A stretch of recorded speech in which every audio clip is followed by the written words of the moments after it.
Welcome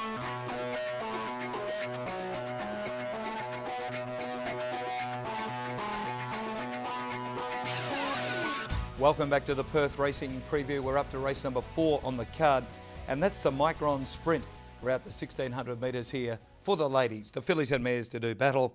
And we'll look at the past run of Stir Pack, also Glamazon, catch up with Jason Whiting, who rode the Luciani trained mare last start. Also, Sharp and Sassy, who won so well, breaking a maiden status at Belmont on Wednesday.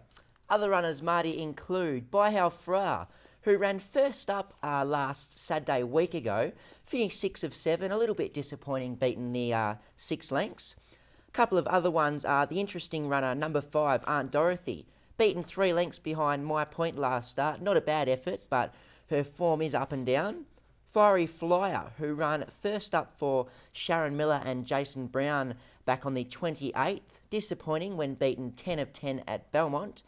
And also Little Indian Girl from the Kath Fleming stables with Peter Nucky on board. Finished 4 of 11 at Belmont last start, only beaten a length. Yeah, there'll be important scratching here too as Russian Playmate coming out after acceptances. The first run we have a look at is Stir Pack. She was back in a small field on this day in those red colours between runners. She ends up finishing on well along the inside as Money Exchange, the winner, comes down the middle of the track. Lifted the speed a little.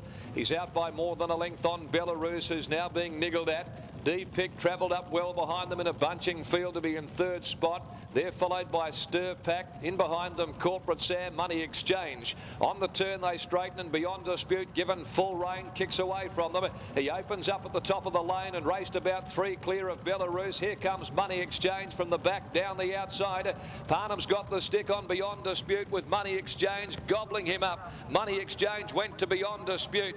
Beyond Dispute tries to rally, but Money Exchange from last has descended upon him, swept past him and grabbed the lead to win. Money Exchange beat Beyond Dispute. Stir Pack near the fence, possibly 3rd. Back to mid-May now to take a look at Glamazon, ridden by Ringo Robinson on this occasion. She's got the yellow cap and the yellow sleeves. Just wanted to lay in a little bit with Link with the lit stick in his left hand. Ticking time, getting pratted back on the inside of Glamazon. Then came Barrelet. Kim Joy peeling to the outside, starts her move. And then Action Shot and last is So Long Said. At the 400, Basto Man straightened in front with a kick. And a length and a half the breakers. They balance up from Stringmaster. Diamond Grey still running on. McCaldico, then Urilla Storm, followed by Glamazon, Kim Joy. Basto Man taken on and headed by Diamond Grey. Diamond Grey goes to the front. Urilla Storm gets into the open. Diamond Grey from Basto Man, Glamazon late, but Diamond Grey, what a courageous win, off the course all the way and too good for them. Diamond Grey won from either Glamazon, Urilla Storm and Basto Man in the line. Wes Cameron caught up with Jason Whiting during the week, and this is what he had to say. Riding for the old boss, Lou Luciani, Glamazon, another real consistent mare. She's a nice, consistent mare. She's done a good job for Louis. Doesn't win too often, I think that's fair to say these days, but when you go back and have a look at her form line, she's been a pretty good money spinner. Yeah, she has. She, as you say, she probably hasn't won too many races, but she's always thereabouts, and I think Louis owns her himself, so he's probably happy with any check she returns. Yeah, I'm sure he would be. Yeah, the lineup that she's meeting on Saturday doesn't look overly strong. Doesn't look like an overly strong race there, and Dion, who's been riding her a bit of work of late, informs me that she's going pretty good and is ready for the mile. Well, he'd know what he's talking about, wouldn't he? He should do. Well, we don't have to go too far to have a look at this mare's last win, Sharp and Sassy. She'd been knocking on a door. Her previous 2 runs at the midweeks had been eye catchers, and Shooter McGrady rode her absolutely world perfect here on Wednesday. Back 3rd on the fence as they come to the band. He found the splits and she hit the line well, holding off the late finish of Impact Rating.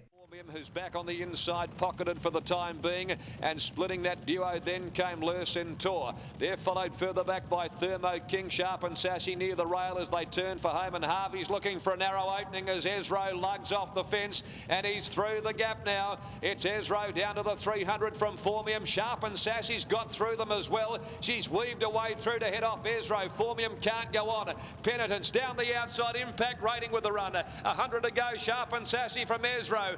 Impact Rating mowing them down deep out. Sharp and Sassy, Impact Rating, they hit it. Sharp and Sassy. Sharp and Sassy about a long head to Impact Rating. Le Centaur got busy late in the race. Well, time for selections here, Dion, in race number 4, and you travel the world for a double green, and we found one here with Sharp and Sassy. Won brilliantly on Wednesday. Kersley's will butter her up, providing she does well at the track and in the feed bin from Wednesday till Saturday. And if she starts, she'll be winning. 10, Sharp and Sassy with a bit of confidence. Hardest to beat, 5, Aunt Dorothy. And in for third, out of the same race, Little Indian Girl, again, couldn't get runs, had to switch to the widest of the runners and really did her best work late. 10, 5 and 7 for me in race number 4. Slightly different for me, Marty. On top, number 2, Glamour's on to win. To beat number 10, Sharp and Sassy. To beat number 4, the Inform Horse in stall. Numbers 2, 10 and 4.